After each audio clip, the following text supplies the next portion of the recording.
구약 성경에 등장하는 인물들 가운데 예수님의 예표라고 불리우는 인물들이 있습니다. 그들의 행적과 삶의 모습이 예수님의 그림자 또는 예수님의 예고편 같다고 그렇게 아마 얘기할 수 있을 것입니다. 모세가 바로 그런 인물입니다. 하나님의 백성들의 구원자요, 또 하나님의 법을 받아 그 하나님의 백성들에게 주었던 선지자였습니다.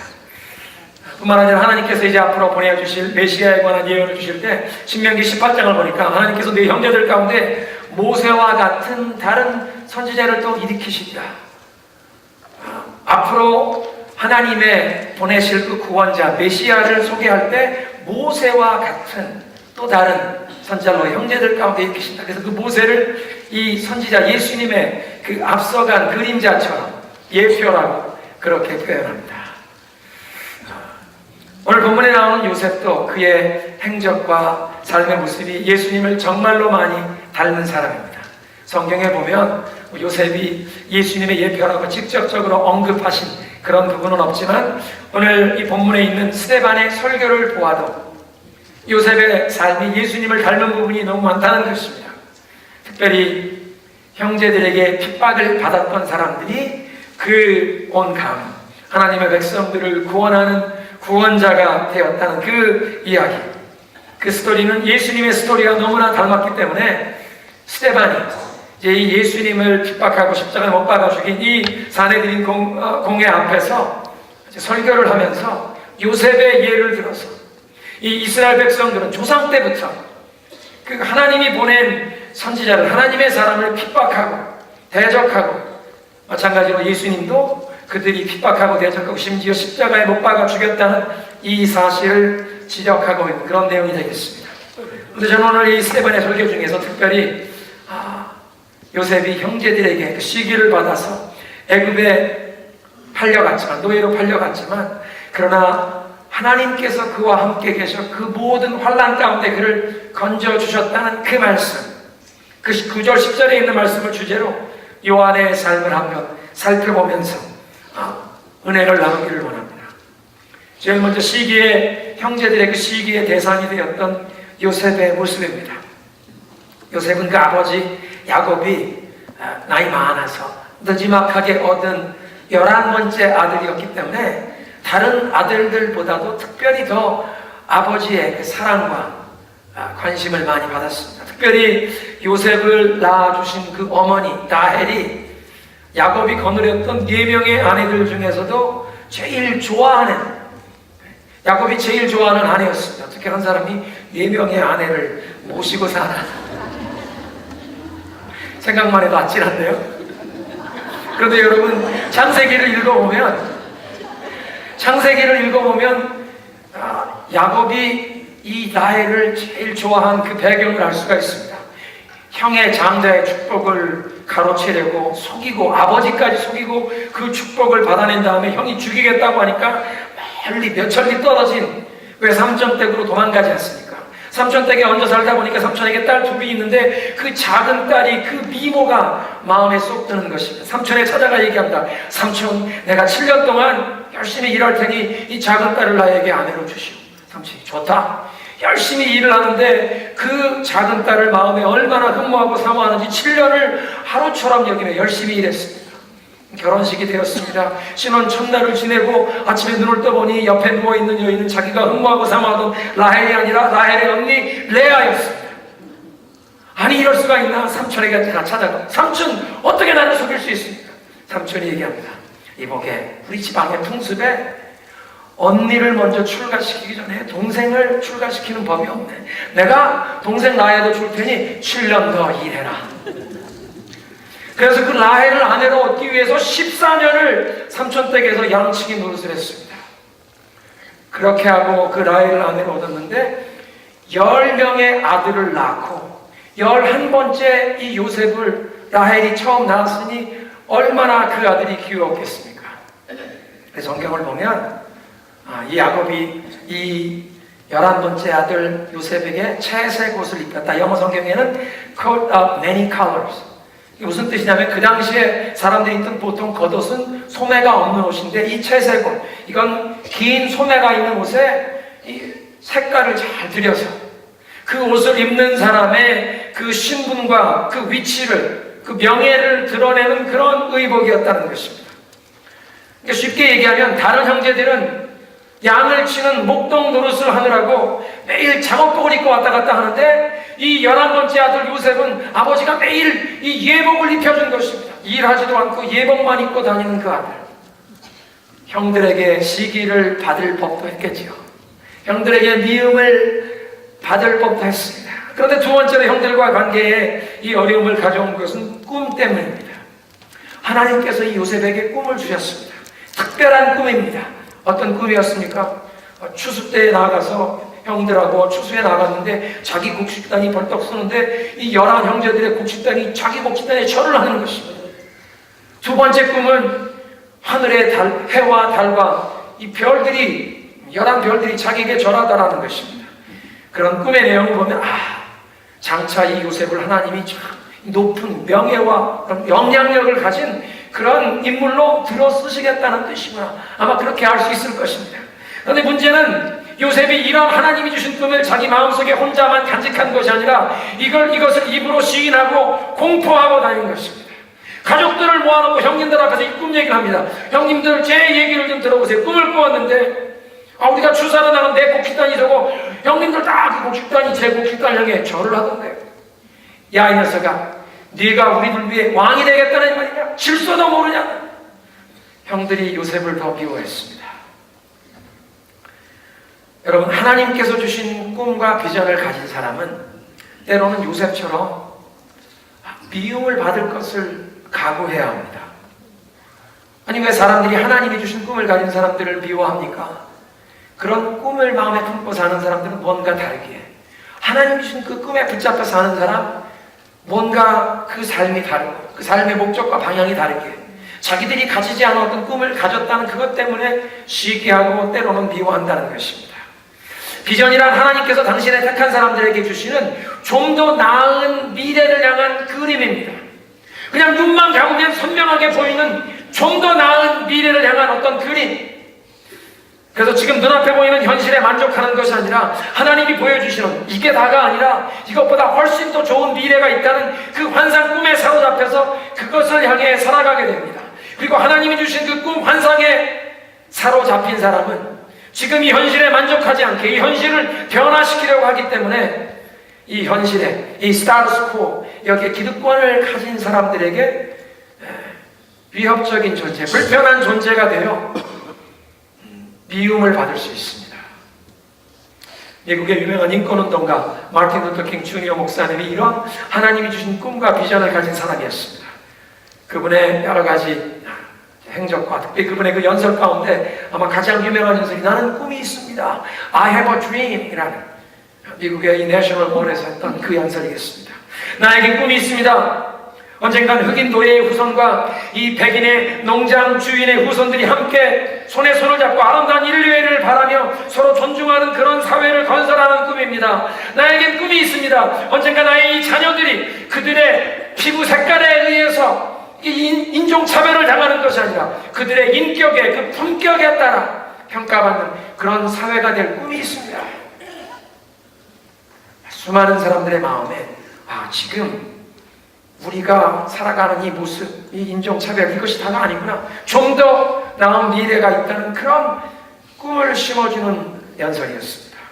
그런 꿈과 비전 때문에 마틴 루터 킹 목사님 그 당시 인종차별주의자들에게 미움을 받다가 암살을 당하지 않습니까? 구약의 수많은 선지자들도 하나님의 정의와 그 공평을 그 하나님의 공의를 선포하다가 미움과 핍박을 받았습니다. 오늘 성경 본문을 보면 요셉이 형들에게 이 시기와 핍박을 받은 것도 물론 아버지의 총애를 받은 것도 있지만 하나님이 주신 그 꿈과 비전을 마음에 품고 그것을 믿었고 그것을 입으로 고백했다는 것 때문에 미움을 받았다는 것입니다. 그래서 9절 말씀에 보면 형들에게 이 시기를 받고 미움을 받아서 노예로 팔려가기까지 하게 됩니다.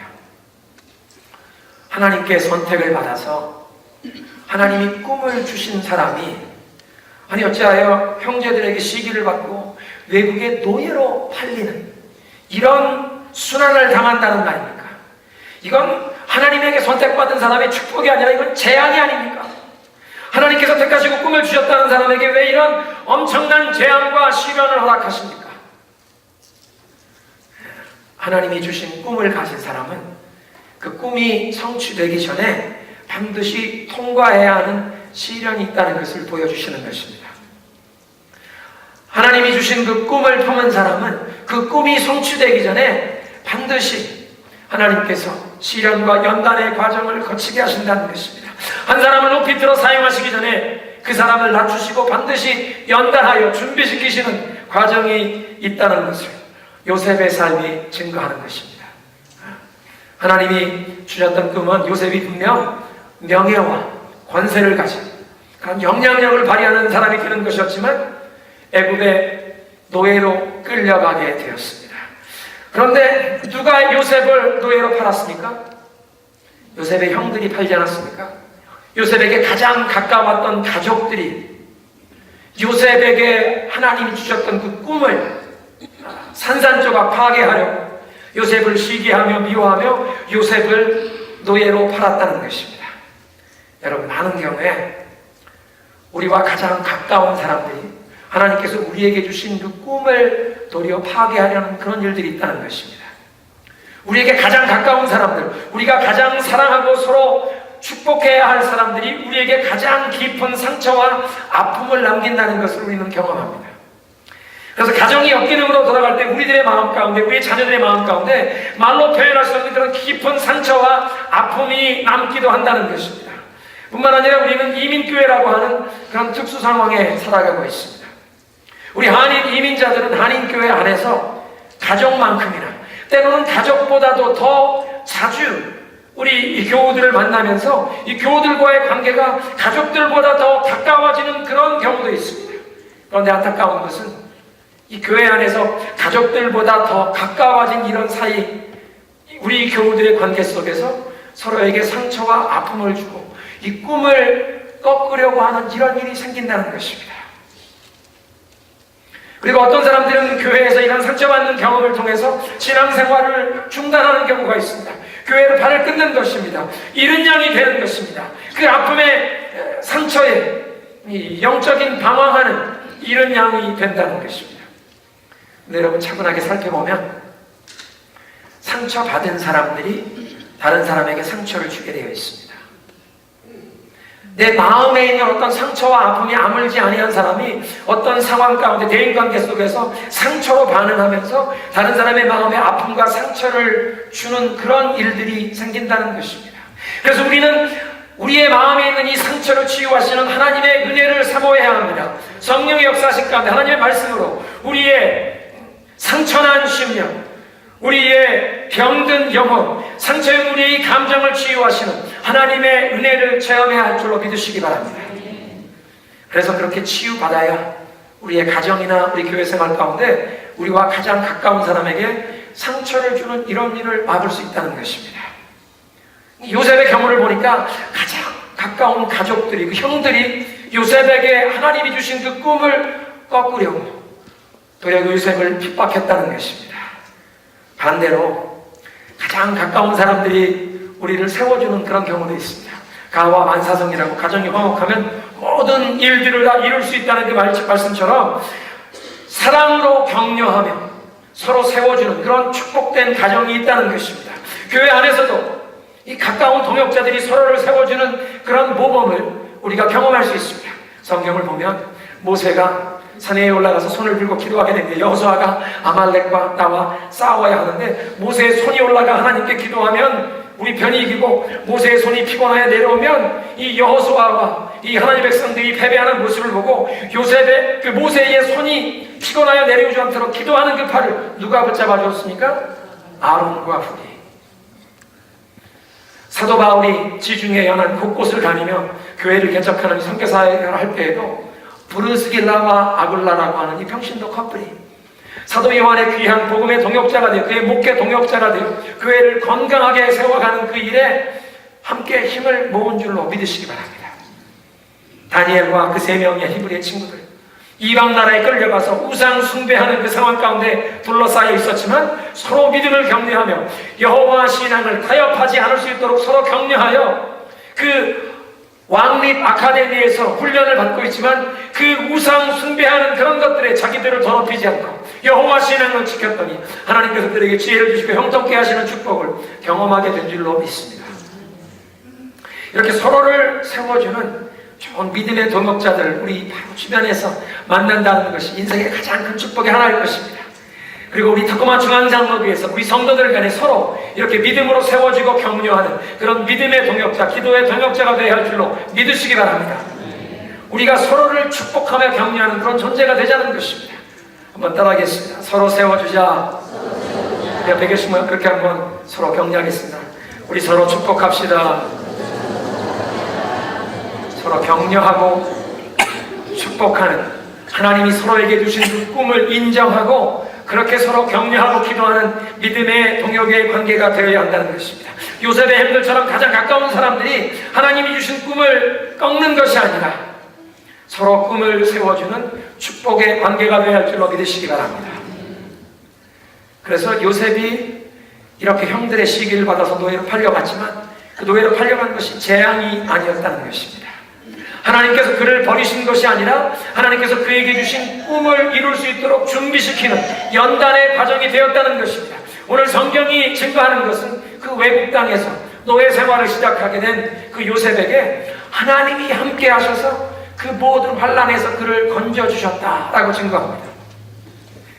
여러분, 꿈을 품은 사람은 꼭 자기가 이해할 수 없는 그런 어려운 시련을 경험하면서 이 연단의 과정을 거칠지라도 하나님이 버리시는 것이 아니라 하나님이 동행하시는 줄로 믿으시기 바랍니다.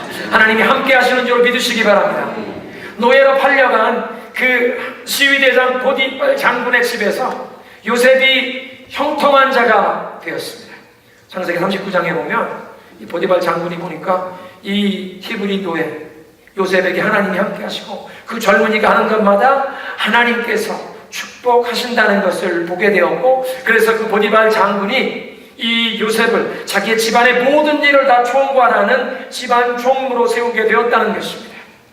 아직 요셉이 깨달을 수 없는, 상상할 수 없는 하나님의 그 놀라운 계획이 지금 그의 삶에 진행되고 있었다는 것입니다. 그런데 이 요셉의 연단의 과정은 단순히 이 노예 생활하는 것으로만 끝나지 않습니다. 창세기를 보면 그 보디발 장군의 아내가 젊고 명모가 준수한 이 요셉에 대해서 이 나쁜 마음을 품게 됩니다. 부도덕한 일을 하자고 제안하는데 요셉이 그 일을 거절하고는 누명을 뒤집어 쓰고 감옥에 갇히게 되는 것입니다. 여러분 생각해 보십시오. 혈기왕성하던 청년이 외국의 노예로 끌려가서 아마 몇 년간 열심히 성실하게 일했을 것입니다. 주인에게 인정을 받아서 그 집안의 모든 일을 관리하는 집안 총무가 되어 더 이상 이제 남의 눈치를 보지 않아도 될 수 있는 그런 위치가 되었습니다. 이젠 자기의 안락과 자기의 즐거움을 찾을 수 있는 그런 위치가 된 사람에게, 이 혈기왕성한 젊은이에게 이 성적인 유혹이 다가오는데, 그것도 주인 마님이 자기에게 이런 유혹을 하는 것입니다. 아무도 모르게 지나갈 수 있는 그런 일인데, 그런 상황에서 이 젊은이가 그런 죄악을 어떻게 유혹을 물리칠 수 있었겠습니까? 창세기를 보면 요셉은 항상 코랑데오, 하나님의 면전에서 하나님의 시선이 나를 향하여 있다는 것을 의식하면서 하나님을 경외하는 자세로 살았기에 그 죄악의 유혹을 물리칠 수 있었다는 것입니다. 항상 하나님의 시선을 의식하며 살았기 때문에 죄의 유혹을 물리쳤는데 누명을 뒤집어 쓰고 감옥에 가게 되었습니다.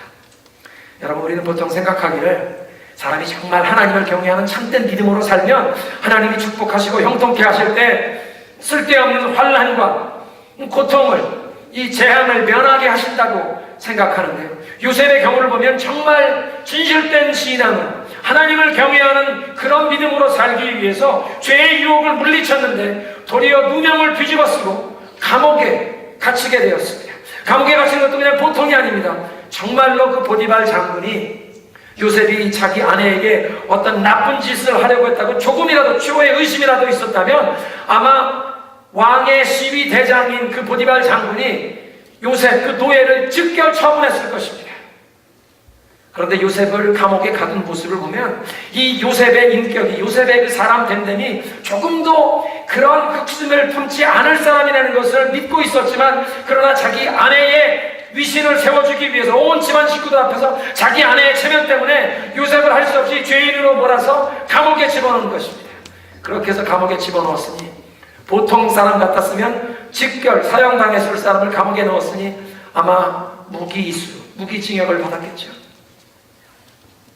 하나님을 경외하는 신앙으로 살기 위해 죄의 유혹을 뿌리쳤는데 억울한 누명을 쓰고 무기수가 되었다고 생각해 보십시오. 이렇게 엄청나게 억울하고 불의한 일을 당했다면 아마 보통 사람들은 그 마음에 불평, 원통함, 아마 하나님을 향해서도 원망이 쏟아져 나왔을 것입니다. 하나님을 향해 불평, 불만이 터져 나왔을 것입니다. 여러분, 그 상황에 요셉이 하나님께 뭐라고 기도했을까요? 혹시 요셉도 그런 상황에서 하나님께 너무 억울하다고 자기 마음에 막 울분을 쏟아내었을까요? 하나님, 어떻게 이렇게 하실 수가 있습니까? 하나님께 막 따졌을까요? 놀라운 사실은 성경 읽어보면 그 감옥에서도 하나님께서 요셉과 함께 하셨다. 오늘 이 스데반의 그 설교의 내용도 보면 형들이 시기하여 그를 애굽의 노예로 팔았으나 여호와께서 그와 함께 하사 그를 그 모든 환난에서 건져주셨다. 감옥에 갇힌 사람에게 여호와께서 함께 하셨다는 것입니다. 간수장이 요셉을 보고 하나님이 함께하는 사람이라는 것을 알고 감옥 안의 그 모든 일을 요셉에게 맡겼다는 것입니다. 이것은 요셉이 그런 원통한 일을 당하고 감옥에 갇혔을 때 그 마음속에 불평과 원망에 사로잡힌 사람이 아니라 감옥 안에서도 매일 긍정적인 자세로 그 삶을 대하면서 주위에 있는 사람들에게 이 선한 영향력이 흘러가는 사람이라고 인정을 받았다는 것입니다. 아니, 어떻게 그런 원통한 억울한 일을 당한 사람이 그 마음속에 불평과 원망에 휩싸이기보다는 긍정적인 자세로 매일매일 살면서 주변에 있는 사람들에게 이런 긍정적인 영향력이 흘러가는 그런 지도자로 임명을 받게 됩니까? 그것은 요셉이 이 코람대로 정말 하나님의 면전에서 사는 그 삶의 자세 가운데 하나님이 나의 모든 일거수일투족을 보고 계시다. 내가 지금 경험하는 그 모든 일을 하나님이 다 보고 계시고 알고 계시다는 그 확신 가운데 그 마음속에 원통한 억울함이 아니라 하나님이 다 알고 계신다는 확신 때문에 그 마음의 평안과 그 양심의 자유를 누린 줄로 믿으시기 바랍니다. 사실 이런 평안과 자유는 요셉이 감옥 안에 갇혔을 때만 경험한 것이 아니라 그가 보디발 장군의 집에서 처음 노예 생활을 시작했을 때부터 아마 그 마음에 이런 평안과 자유를 누렸을 것입니다. 여러분 생각해 보십시오. 만약 노예로 끌려와서 보디발 장군의 집에서 노예 생활을 시작할 때 형들에 대한 원망과 미움이 마음에 가득 찼다면, 그리고 그 아버지 밑에서 귀공자로 대접받으며 매일매일 어려운 일도 하지도 않고 이 채색 옷을 입고 매일 호사호식하던 그런 것만 생각하면서 고향 일만 생각한다면, 그래서 자기가 지금 이 처한 신세 한탄하며 눈물만 흘리며 고향집만 생각하고 있었다면, 맡겨진 일도 안 하고 멍하니 고향집만 생각했다면 아마 자기 윗사람한테 매만 맞았을 것입니다. 성실하게 일하고 열심히 일해서 윗사람들에게 인정받고 집 주인에게까지 인정을 받는 그런 일이 없었을 것입니다. 그런데 분명한 것은 요셉은 자기에게 맡겨진 일을 성실하게 최선을 다해 감당할 수 있었습니다. 어떤 삶의 의욕을 가지고 다섯을 맡기면 열을 해내는 그런 열심이 있다 보니 보디발 장군이 자기가 먹는 음식과 자기 아내 외에는 집안의 모든 일을 그냥 전적으로 맡기는, 왕의 친위 대장이라고 하면 얼마나 많은 부하들을 거느리고 얼마나 많은 사람을 대했을 텐데, 그렇게 사람을 보는 눈을 가진 보디발 장군이 이 친구에게 내 집안의 모든 일을 맡겨야겠다고 그렇게 두터운 신임을 얻을 정도가 된 것 보면 분명 노예 생활하면서도 요셉은 그 마음에 평안과 자유를 누렸다는 것입니다. 애굽에 노예로 팔려갔을 때나, 죄의 유혹을 뿌리치고 억울한 누명을 쓰고 감옥에 갇혔을 때나, 하나님께서는 요셉에게 내가 너와 함께한다, 임마누엘, 함께 하시는 하나님이라는 그런 느낌을 마음에 주셨고, 요셉은 그렇게 자기와 함께 하시는 그 하나님의 임재 앞에 코람데오, 하나님의 면전에서 하나님의 시선을 의식하는 그 하나님을 경외하는 그런 믿음으로 반응함으로 말미암아 마음속에 형들을 생각하여 정말 그 마음속에 원망이나 미움을 품지 않고요, 또 자기가 그 억울한 일을 당한 상황 가운데 마음속에 원통함, 불평에 사로잡히지 않고 도리어 그 마음에 평안과 자유를 누린 줄로 믿으시기 바랍니다. 코람데오의 신앙으로 절망을 물리쳤습니다. 코람데오의 신앙으로 은밀한 죄를 물리쳤습니다. 코람데오의 신앙으로 그 은밀한 죄를 물리쳤다고 억울하게 누명을 쓰고 감옥에 갇혀서도 마음속에 불평과 원망이 아니라 도리어 평안과 자유를 누리신 줄로 믿으시기 바랍니다. 그렇게 요셉이 감옥에 있는 동안 왕의 측근들이 그 감옥에 갇히게 되었고 그 사람들의 꿈을 풀어주게 되고 나중에 그것이 연관이 되어서 바로 왕 앞에 불려가서 바로의 꿈을 해몽해주고는 이집트의 바로 왕 다음 가는 총리 대신이 되지 않습니까?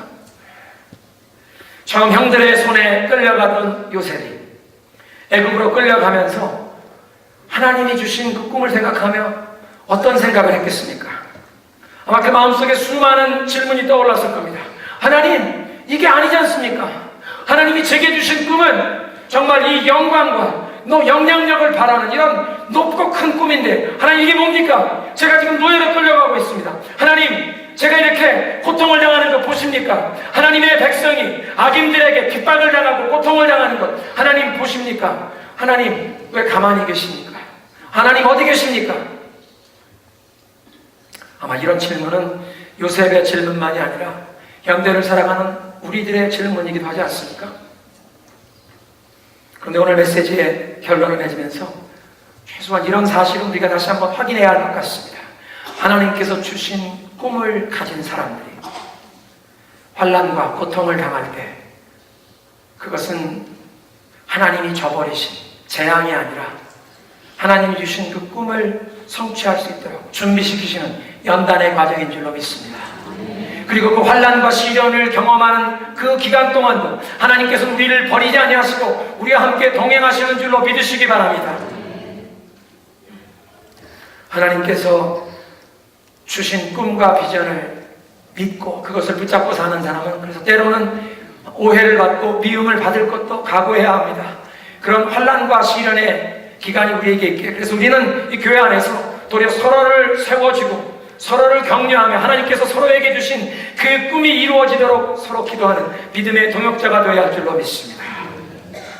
그리고 그런 환난과 시련의 기간 동안 우리의 경험하는 그 모든 것을 지켜보시고 알고 계시는 그 하나님, 임마누엘로 우리와 동행하시는 하나님 되시기에 우리는 그 하나님의 시선을 의식하며 코람데오, 하나님의 면전에서라는 이 라틴어지만 하나님의 시선을 의식하는 그 믿음으로 우리도 마음속에 찾아올 수 있는 이 절망을 물리치고 우리에게 찾아오는 이 죄의 유혹을 물리치고 혹 그 죄의 유혹을 물리치고 억울한 누명을 쓸지라도 마음속에 원통함과 그 억울함 때문에 원망 불평이 아니라 도리어 하나님 주시는 평안과 자유를 누리시기를 주님의 이름으로 축원합니다.